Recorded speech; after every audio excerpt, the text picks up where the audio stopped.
many people who need love. Sometimes I feel a little helpless, like what I have won't be enough. I may not have everything, but what I have I'll share with you. 'Cause what real love would ask of me is that I show real love to you. Sometimes the greatest gift that someone can receive is to know they're not alone in the greatest need. Yeah. This is a mission if we're up to the test. It's not impossible, it takes our best. Show up, give love away. This is our mission if we're up to the test. It's not impossible, but it takes our best. Show up, give love away. So can this really change a thing when so much still needs to be done? Ooh, don't feel the pressure to change everything. Just give what you can give to us. Sometimes the greatest gift that someone can receive is to know they're not alone in their greatest need. This is our mission if we're up to the test. It's not impossible, it takes our best. Show up, give love away.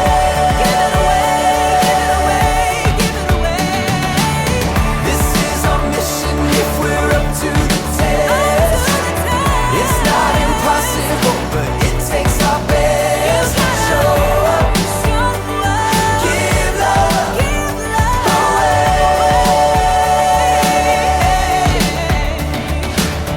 This is our mission if we're up to the test. It's not impossible, it takes our best. Show up, give love away.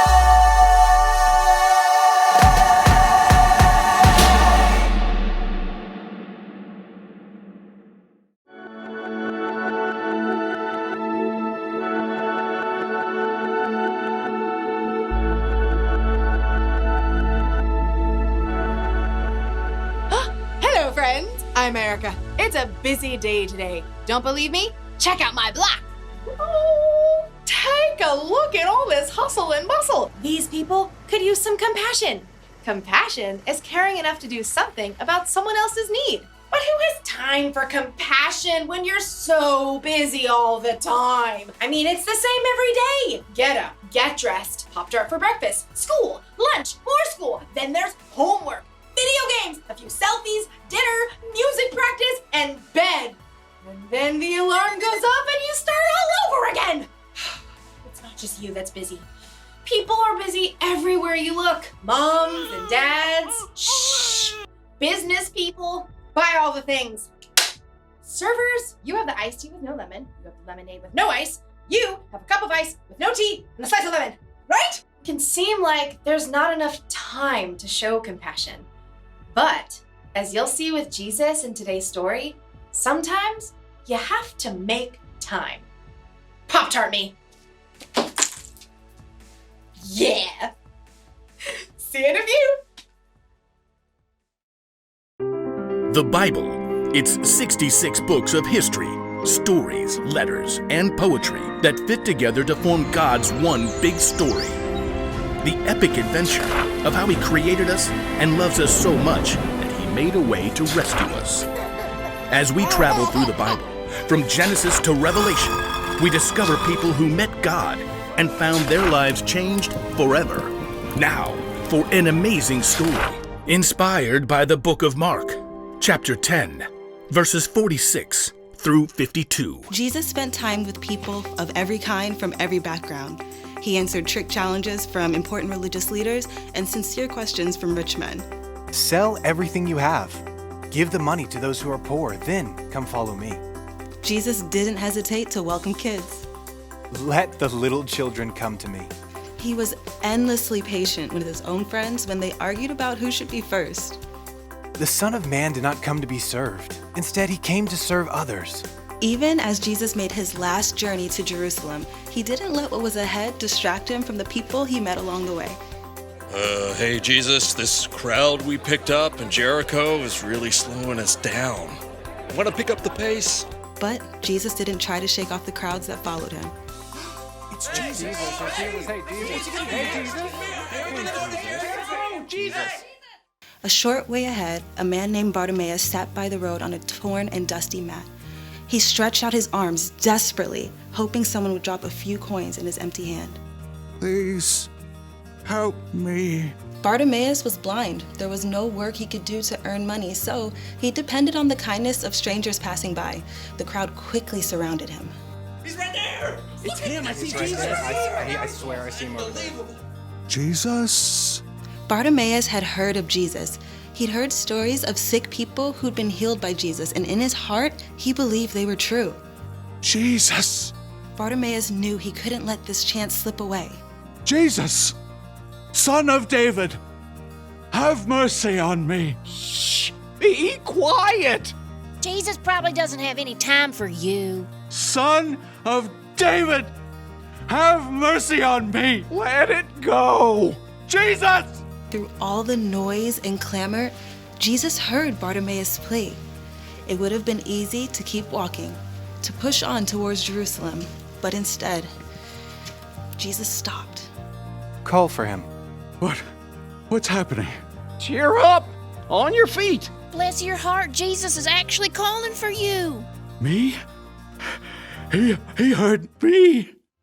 Bartimaeus jumped up, tossing aside his dusty coat. He staggered towards the voice he'd heard. Hands in the crowd helped him to find his way. Jesus! What do you want me to do for you? Teacher! I want to be able to see. Jesus smiled as he looked directly into Bartimaeus' unseeing eyes. Go. Your faith has healed you. Bartimaeus blinked and blinked again. Bright colors and shapes flashed before his eyes, vivid and breathtaking. My eyes! I can see! As a brand new world came into focus, Bartimaeus fixed his gaze on the face before him, the deep eyes and kind smile of Jesus. Thank you, Jesus! Thank you! Jesus nodded, then turned again towards Jerusalem. As the crowd began to move, Bartimaeus joined in to follow the man who had stopped for a few minutes to change his life.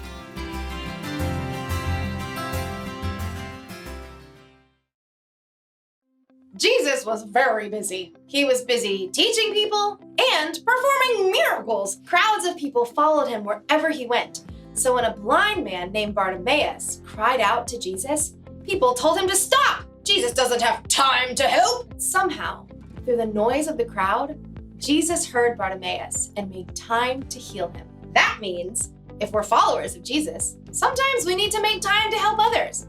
After all, there are a lot of people on our block who need help. There are people who need understanding. There are people who need space. But how can we help others when we're so busy all the time? Well, sometimes it means giving up what you want to do so you can do what someone else needs. There are only so many hours in the day. We should use at least some of that time showing compassion to the people around us who need it. That's the one thing to remember today. Make time to help others. You may not be able to help everyone, but if one person makes time to help another person, then pretty soon there's a chain reaction of compassion. And Pop-Tarts always help. You get a Pop-Tart, and you get a Pop-Tart, and you get a Pop-Tart, and you get a Pop-Tart. And let's not forget, you two get Pop-Tarts. See you around.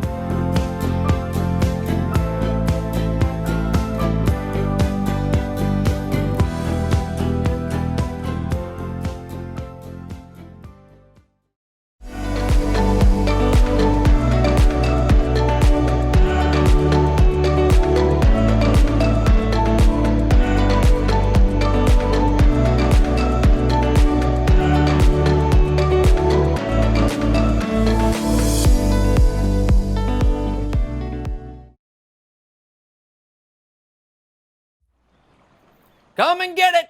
Only $2. Come and get it. What's this?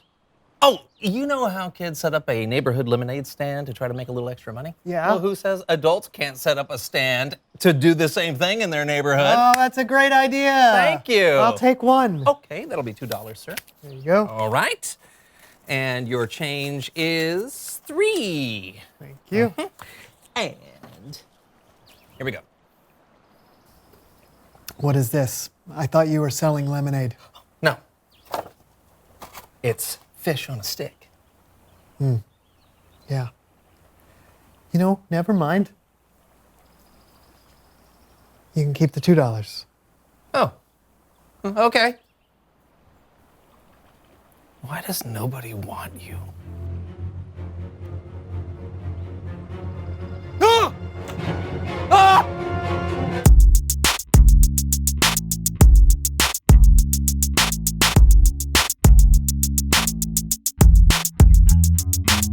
Hello, I'm Brandon. And I'm John. And Welcome to the So-and-So Show. Hey, we've been having a good time celebrating the people on our blocks. And trying to make time to care about others. That's right.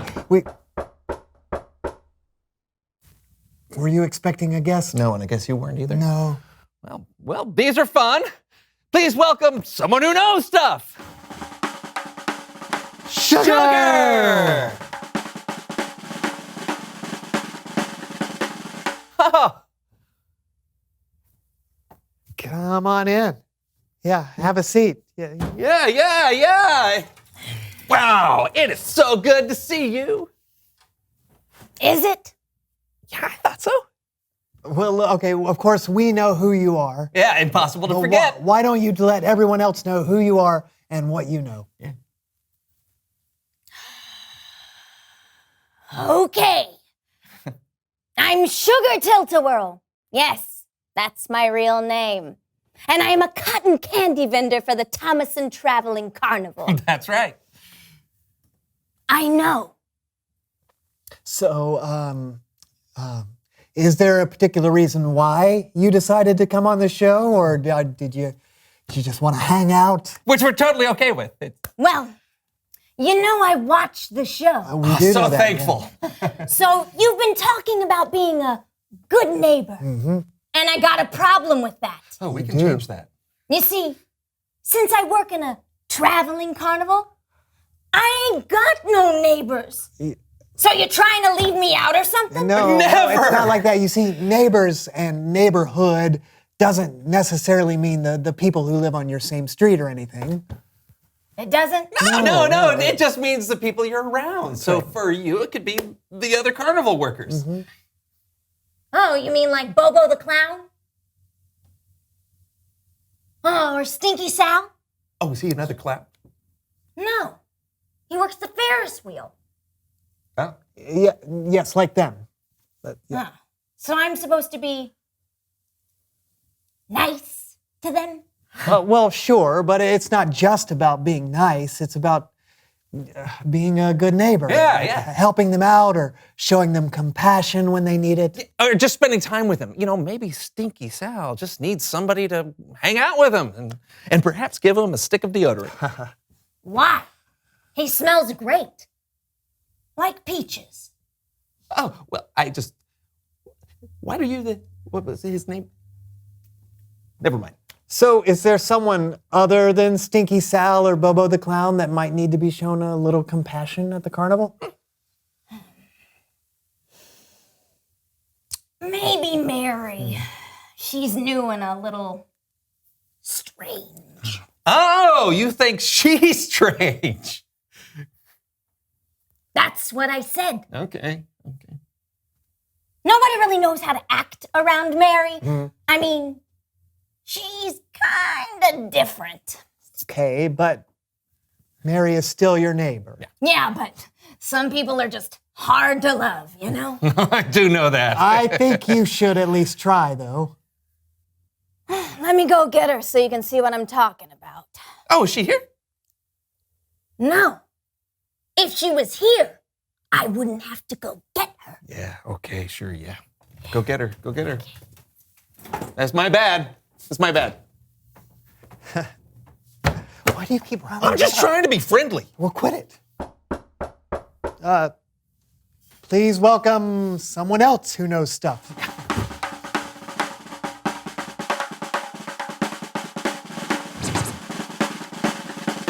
Hello, are you Mary? Come in and have a seat. Oh, thank you so much. Yeah. What happened to Sugar? Oh, she's waiting in the truck. One of us has to stay with it because it's filled with frogs for the catapult game. Oh. Tell us who you are and what you know. My name is Mary Go-Around, and I just started working at the carnival as a ticket taker, goat herder, and carousel operator. Wow, you do all that. Yeah, when you're the newbie, you have to do all kinds of jobs so you can learn how the whole carnival works. Oh, it sounds like a lot. Oh, it is. But everyone has been so patient and kind. Even Sugar? Oh, especially Sugar. She's the best. When I first started, I didn't know if I was going to fit in. But Sugar was just so friendly. She took me under her wing and made sure I was comfortable and never felt left out. Are we talking about the same Sugar? Yeah. Why? No reason. Curious. Oh, that's her. We gotta get those frogs back. It was so nice talking to you both. You know, you should really come to the carnival while we're in town. I know Sugar would love to see you. She thinks you guys are the funniest. Bye. She thinks we're funny. Who knew? Yeah, and who knew Sugar would be such a good neighbor? I think Sugar and Mary are the same person. What? They look exactly It's alike. Bible story time with Kellen.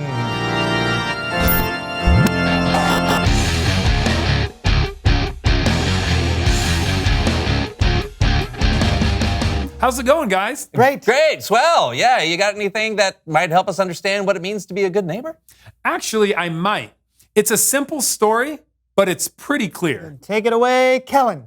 It isn't always easy to know how to be a good neighbor, especially if it's someone we don't know. But the good news is this: Jesus was really good at this. There's a story in the Bible, in the book of Mark, about a guy named Bartimaeus, who was... Wait just a minute. Oh, would you look at that? A talking goat. What can I do for you, goat? I'm Leslie. I'm the goat from the story you're telling. I don't think there is a goat in the story. It was Jericho. A couple thousand years ago, there were goats everywhere. Fine. You're saying you saw the story I'm telling happen? Sure did. I was standing right next to Bartimaeus. And I was standing on Leslie the goat when this momentous event happened. Who was that? It is I, Ferdinand, the most interesting fly in the world. Let's go with it. So, I'm assuming you both knew Bartimaeus. Absolutely. What you say is correct, my friend. Alrighty then. So Bartimaeus was blind, meaning he couldn't see. So to survive, his only option at the time was to beg on the side of the street. One day, Jesus and a large group of people happened to be passing right by where Bartimaeus was. When he heard them passing, Bartimaeus started shouting, Jesus, son of David, have mercy on me. That's exactly what he said. Some people in the group told Bartimaeus to be quiet and leave Jesus alone. They were quite rude. But that only made Bartimaeus shout louder. Jesus, son of David, have mercy on me. Then the amazing part happened. So true, Kellen. Jesus heard Bartimaeus calling him, and he actually stopped. And he told the people around him to call Bartimaeus over. And Bartimaeus hopped up and went over to Jesus. And when he got there, Jesus asked, "What do you want me to do for you?" Can you believe that? I know. Jesus had to have been very busy, but he took time to ask a man he had never met what he could do for him. It was like he'd known him for years. Like he was his neighbor. I know. Jesus had to have been very busy, but he took the time to ask a man that he never met what he could do for him. He said, "Go, your faith has healed you." And all of a sudden, bam! Bartimaeus could see.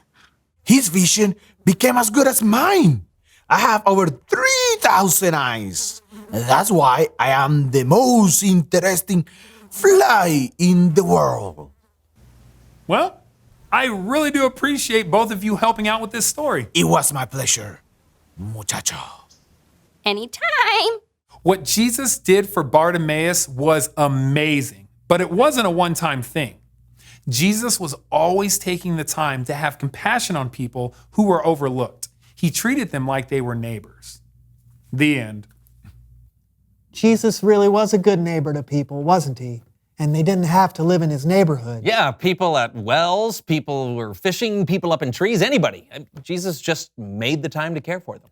And can you imagine if we all made time for others like that? We could change the world. It would definitely change the world of some people, no doubt. And I think that leads you into today's question. So I'll leave you with that, and I'll see you guys next time. Reveal the question. When has someone made time for you? Well, you always make time for me. I mean, even if it's 3 o'clock in the morning and I call you because I hear something scratching on the door and it turns out to be my dog. Or Mr. Lee across the street when we go out to get our mail at the same time, we talk for hours. Or Dawn, who cleans my teeth. She always listens to everything I say, even when I'm not here. Wow. I was going to say Mr. Adams, who's one of my upstairs neighbors. He's always there if I need a hand or if I need advice or something. You know, it's nice when someone takes a little extra time to really listen to you, isn't it? What? Never mind. We'll see you guys next week for a brand new So-and-So show. No, seriously, what? I'll take one. Fish on a stick. Sword on a stick. A on a stick. Hey. No. Hand on a stick. Gourd on a stick. Stick on a stick. R on a stick? Tater on a stick? Yeah.